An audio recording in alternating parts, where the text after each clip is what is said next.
Here's the bigger kiddie pool, and there's a little one.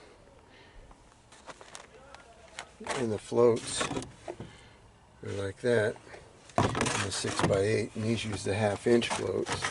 The same ones that are in the rain gutter grow system. And that's just holes drilled in the bottom of it to let the water out. Same kind of setup. Make sure that you have a hole in the kiddie pool up 2 inches so that the water drains. You don't want to flood out the grow bags or anything that's in the kiddie pool. So have a drain hole up 2 inches on all the kiddie pools. And that's how you make the boxes. Here's the other one. I can open it. You can see even some roots are growing in there. But that's the same thing with your 1/2 inch line. And that's how you do the kiddie pool floats.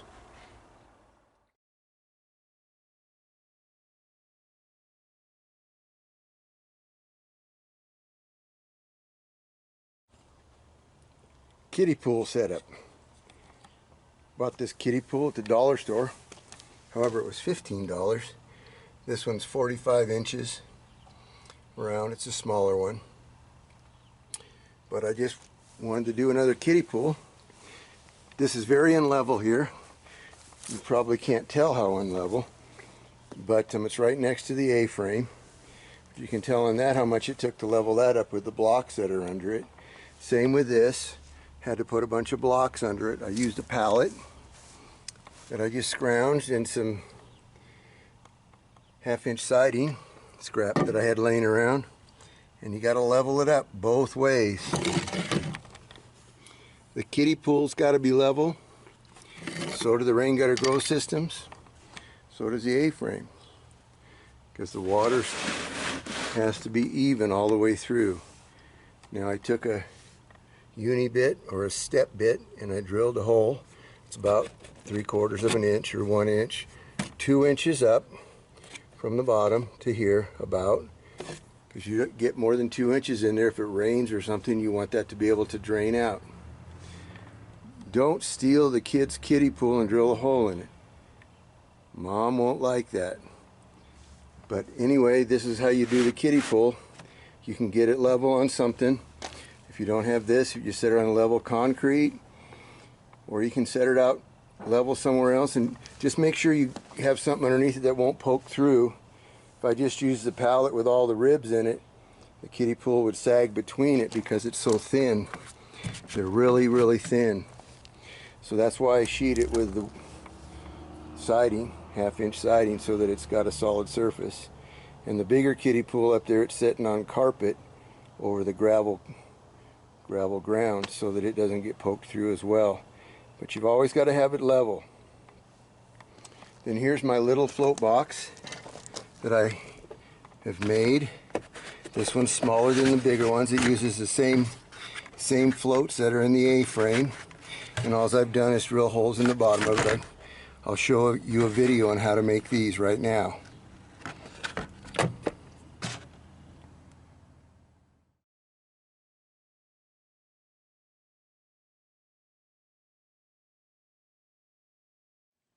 The first thing we do, we use a step bit, and we want to drill holes all over in the bottom.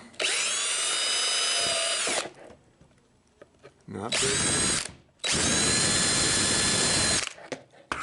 Just like that. Some around the sides. So I'll do that and be back in a minute. Okay, here it is. All the holes drilled. You're on the bottom, you just want them along the bottom. And I've drilled my hole for the float about 1.5 inches up. And you use a step bit to do that with as well. The thing you got to notice is, can you see that notch right there? There's a little bump. And you can see that the washers have that little notch. Same with the nut. And so does this rubber washer. You see the, I don't know if you can see that or not right there. Either you cut that off, or you see this even has a notch.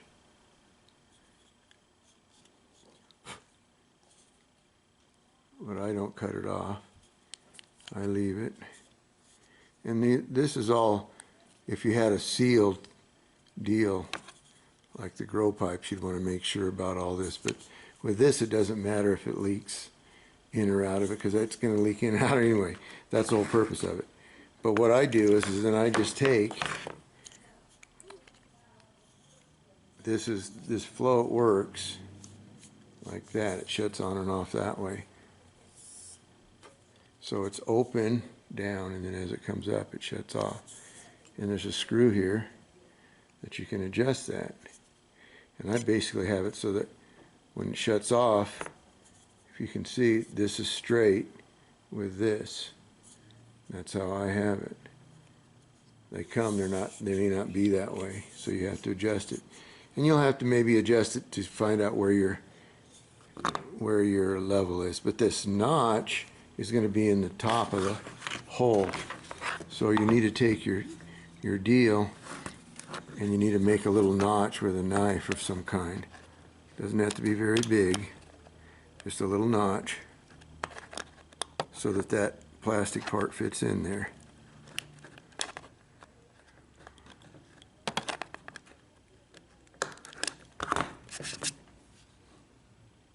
That's it. Then you can mount your float. Make sure your knots on your washers all line up. You can see how that sticks through there now. You take your hard plastic washer, put it over it, line it up on that notch, and then your nut.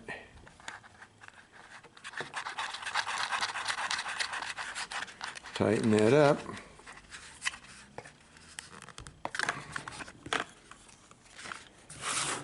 Then you have your float in your box. See, down at the bottom, it should be open, open, open as it comes up. About an inch of water, hopefully. We'll see. If not, then you got to get in there and adjust that screw.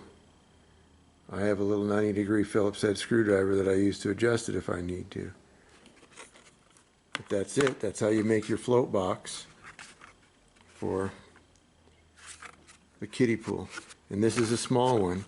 And I'll show you the ones that I've made that are bigger for the bigger float. They're made with a 6x8 index box. So that's the float for the kiddie pool. And this runs on a 1/4 inch line. And you can see these come with the fittings. They're so nice because you just take some Teflon tape, put on there, thread that into there, and then these, you just take your 1/4 inch black drip line and you push it down into there, and it snaps into place. It's awesome, so nice and easy. And then you got to figure out the other end how you're going to have your supply 1/4 inch line. But that's it for the kiddie pool. So that's how you make the box.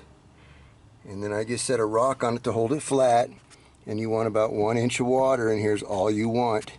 Now again, if I'm going to be using 1 gallon grow bags in here, which are smaller. The bigger grow bags, the 3 and the 5 gallon grow bags, they need about 1 inch of water. The 1 gallon grow bags only need about 1/2 inch of water in here. So in this one, I'm going to be using 1 gallon grow bag, so I'll set that float up for 1/2 inch. And you have to adjust it on the inside with a screw and a 90-degree Phillips screwdriver. But right now I've got this 1/4 inch line. It simply plugs in, pushes right in, snaps in place. And I've actually got it on the manifold over here that runs the A-frame. I had this extra line, extra port on the manifold, and so that's all I'm doing is I use that. And these screws here adjust it in and out. You can see this one's screwed in. That's why there's no water going to it yet. These adjust, they're like a valve, they open and close these. These are manifolds that just are part of sprinkler systems. And this one is a what, 2, 4, 6, 8 manifold. And like I said, the A-frame only uses 7. So I'm taking this here and using the one open port for the kiddie pool. Now also you want to have your PSI down to 25. You can see the 1/2 inch line that comes up and goes in right there. And over here where it comes in, I have a 25 PSI regulator right here. So you want to make sure that that's what you have on there. You don't want to have any of this over 25 PSI. It'll blow through the floats. Same with all the others as well, with the kiddie pools and the rain gutter grow systems. You don't want no more than 25 PSI on the floats. It blows right past them otherwise. So make sure you use a regulator, get it down to 25 PSI. Make sure again you've got everything level, and you have your drain hole, and that's it. And I'll try to show you after this right now how you do any adjusting on the float.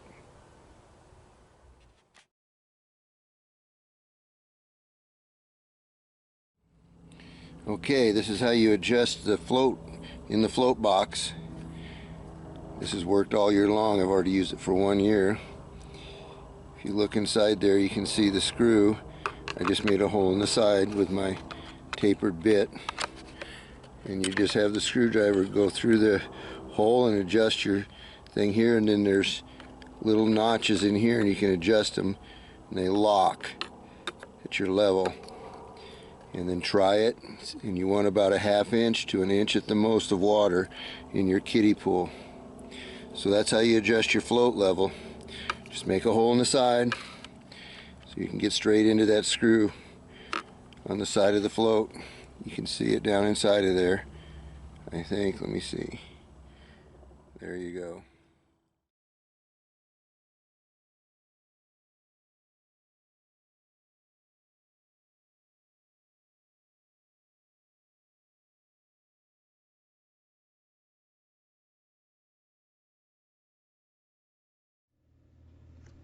Some final words on kiddie pools.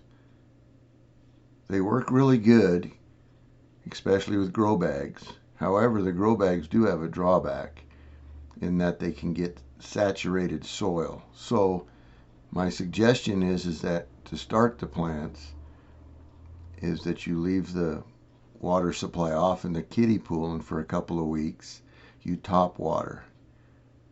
That way the roots have time to get established, and then they'll be able to take up the water. Otherwise the soil gets saturated and chokes out all the oxygen to your plants, and they end up dying. So had that happen, been there, done that, don't do it. So just beware of the soil water content, and when you're first starting your plants, just top water them for a while and you'll be okay. The other thing is as you can see in this picture, you can use the grow buckets in the kiddie pools as well, and they work really well, and they don't have a problem with the saturation of the soil like the grow bags do, because of course they have the air underneath them, and so those work well too for using in kiddie pools. Then the other thing is the rocks in the bottom, for the purpose of not allowing algae or mosquitoes to grow. Just put enough of those in to cover the water up so that there's no standing water. And what I use is what they call 3/4 minus rock, or leach rock. However, you can use whatever's available in your area. And that's about it. It's really fun, really easy. So have fun growing, and thanks for watching. God bless.